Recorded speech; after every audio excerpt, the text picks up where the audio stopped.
ke Eropa menonton liga. Setelah itu beli sepatu. Jangan lupa kita berolahraga agar sehat setiap waktu. Ahoy, salam. Kita masuk pada renungan pagi dengan judul dalam bayang-bayang salib.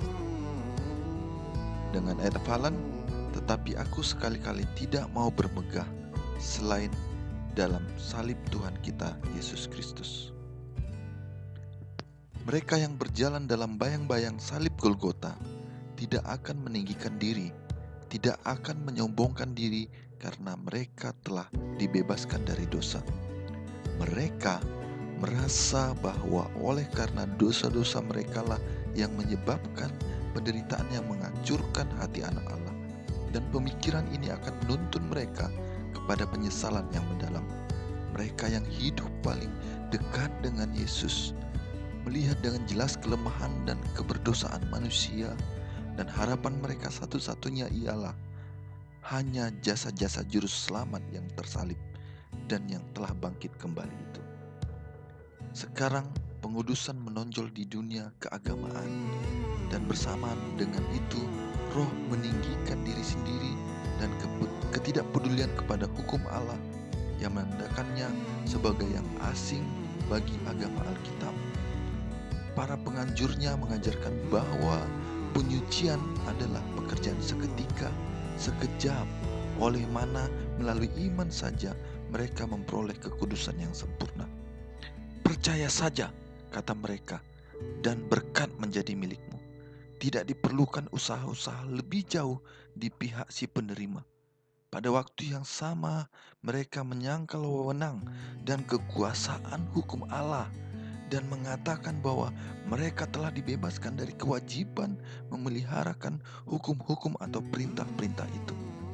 Tetapi apakah mungkin bagi manusia menjadi kudus sesuai dengan kehendak dan tabiat Allah tanpa menyesuaikan atau menyelaraskan diri dengan prinsip-prinsip atau hukum Allah yang adalah pernyataan sifat dan kehendaknya dan yang menyatakan apa yang menjadi kesukaan baginya? Keinginan kepada agama yang gampang, yang tidak menuntut suatu perjuangan, tidak ada penyangkalan diri, tidak ada perpisahan dengan kebodohan dunia ini, telah membuat ajaran iman, hanya iman, menjadi ajaran atau doktrin yang populer. Tetapi apakah yang dikatakan oleh firman Allah? Kesaksian firman Allah menentang ajaran iman tanpa perbuatan yang menjerat itu.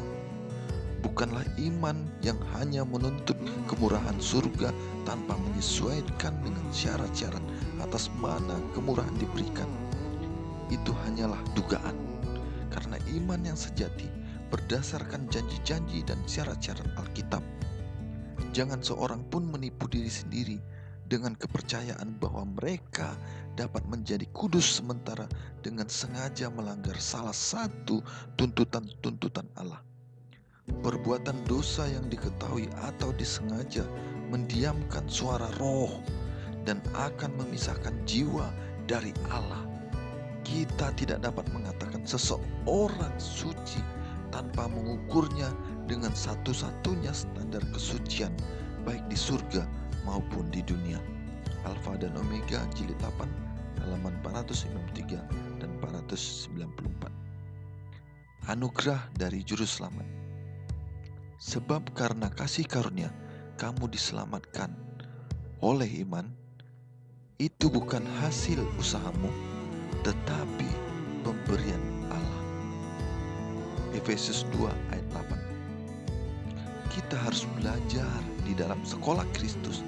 Tidak ada apapun selain kebenarannya yang dapat memberi kita hak untuk salah satu berkat dari perjanjian anugerah. Kita telah lama menginginkan dan mencoba untuk mendapatkan berkat-berkat ini, tetapi belum menerimanya karena kita telah menghargai gagasan bahwa kita dapat melakukan sesuatu untuk membuat diri kita layak bagi berkat-berkat itu. Kita belum berpaling dari diri kita sendiri, percaya bahwa Yesus adalah juru selamat yang hidup. Kita tidak boleh berpikir bahwa anugerah dan kebaikan kita sendiri akan menyelamatkan kita. Anugerah Kristus adalah satu-satunya harapan kita akan keselamatan. Melalui nabinya, Tuhan berjanji, baiklah orang fasik meninggalkan jalannya dan orang jahat meninggalkan rancangannya. Baiklah ia kembali kepada Tuhan, maka Dia akan mengasihaninya, dan kepada Allah kita, sebab Ia memberi pengampunan dengan limpahnya. Yesaya 55 ayat 7. Kita harus percaya akan janji yang sebenarnya dan tidak menerima perasaan akan iman. Ketika kita mempercayai Tuhan sepenuhnya, ketika kita mengandalkan kebahagiaan Yesus sebagai juru selamat yang mengampuni dosa, kita akan menerima pertolongan yang kita inginkan. Kita melihat ke diri sendiri, seolah-olah kita memiliki kekuatan untuk menyelamatkan diri. Tetapi Yesus mati bagi kita karena kita tidak berdaya untuk melakukan ini. Di dalam Dia adalah harapan kita, pembenaran kita, kebenaran kita. Kita seharusnya tidak meremehkan dan takut bahwa kita tidak memiliki juru selamat, atau bahwa Dia tidak memiliki pikiran belas kasihan kepada kita. Pada saat ini Dia sedang melaksanakan pekerjaannya demi kita, mengundang kita untuk datang kepadanya dalam ketidakberdayaan kita dan diselamatkan. Kita tidak menghormati Dia karena ketidakpercayaan kita. Sungguh mengherankan bagaimana kita memperlakukan sahabat kita yang terbaik.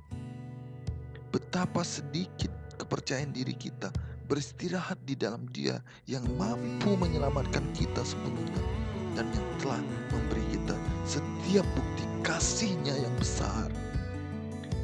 Janganlah seorang merasa bahwa keadaan mereka tidak ada harapan. Anda mungkin melihat bahwa Anda berdosa dan hancur, tetapi oleh sebab itulah Anda membutuhkan seorang juru selamat. Jika Anda memiliki dosa untuk diakui, jangan kehilangan waktu. Saat-saat ini adalah emas. Jika kita mengaku dosa kita, maka Ia adalah setia dan adil, sehingga Ia akan mengampuni segala dosa kita dan menyucikan kita dari segala kejahatan. 1 Yohanes 1 ayat 9. Mereka yang lapar dan haus akan kebenaran akan dipenuhi, karena Yesus telah menjanjikannya.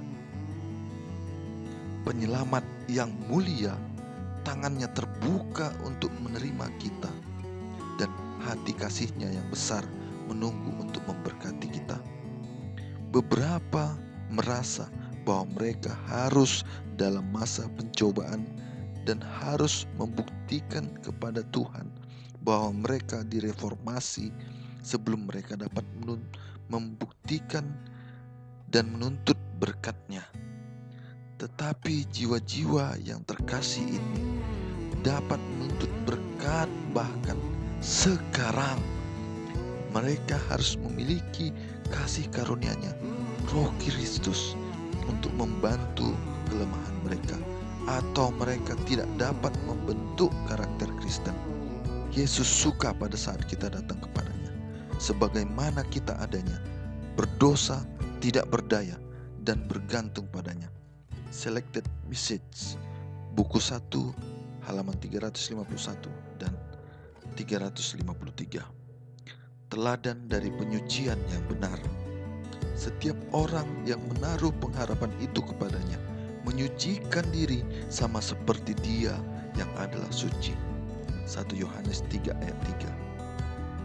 Dalam kehidupan murid Yohanes, penyucian yang benar menjadi teladan. Selama tahun-tahun pergaulannya yang erat dengan Kristus, sudah sering ia dilamarkan dan diberi peringatan oleh Juru Selamat, dan amaran ini diterimanya. Sementara tabiat guru ilahi itu dinyatakan kepadanya, Yohanes melihat kekurangan-kekurangannya sendiri dan merendahkan diri oleh wahyu itu. Dari hari ke hari, berlawanan dengan rohnya sendiri yang keras. Ia melihat kelemah lembutan dan kesabaran Yesus dan mendengar pelajaran-pelajarannya tentang kerendahan hati dan kesabaran. Dari hari ke hari hatinya tertarik kepada Kristus sampai ia melupakan dirinya sendiri karena kasih akan Tuhannya. Kuasa dan kelemah lembutan, keagungan dan kerendahan hati, kekuatan dan kesabaran yang dilihatnya dalam kehidupan sehari-hari dari anak Allah memenuhi jiwanya dengan kekaguman. Ia menyerahkan perangainya yang pemarah dan ambisius itu kepada kuasa Kristus yang mengubahkan, dan kasih ilahi mengerjakan di dalamnya suatu perubahan tabiat. Perubahan tabiat seperti itu, sebagaimana yang kelihatan dalam kehidupan Yohanes, adalah selamanya sebagai hasil persekutuan dengan Kristus. Boleh jadi ada kekurangan yang nyata dalam tabiat seseorang, tetapi bila ia menjadi murid Kristus yang sejati, kuasa anugerah ilahi mengubahkan dan menyucikan dia. Memandang seperti dalam kaca kemuliaan Tuhan, ia diubahkan dari kemuliaan kepada kemuliaan sampai ia menjadi seperti Dia yang disembahnya. Yohanes adalah guru kesucian, dan dalam suratnya kepada jemaat, ia membentangkan peraturan-peraturan yang tidak salah untuk tingkah laku orang-orang Kristen. Setiap orang yang menaruh pengharapan itu kepadanya, ia menulis, menyucikan diri sama seperti Dia yang adalah suci. Barang siapa mengatakan bahwa ia ada di dalam Dia, ia wajib hidup sama seperti Kristus telah hidup. 1 Yohanes 3 ayat 3 dan 2 ayat 6. Ia mengajarkan bahwa orang Kristen harus suci dalam hati dan kehidupan. Ia tidak pernah merasa puas dengan pekerjaan yang kosong.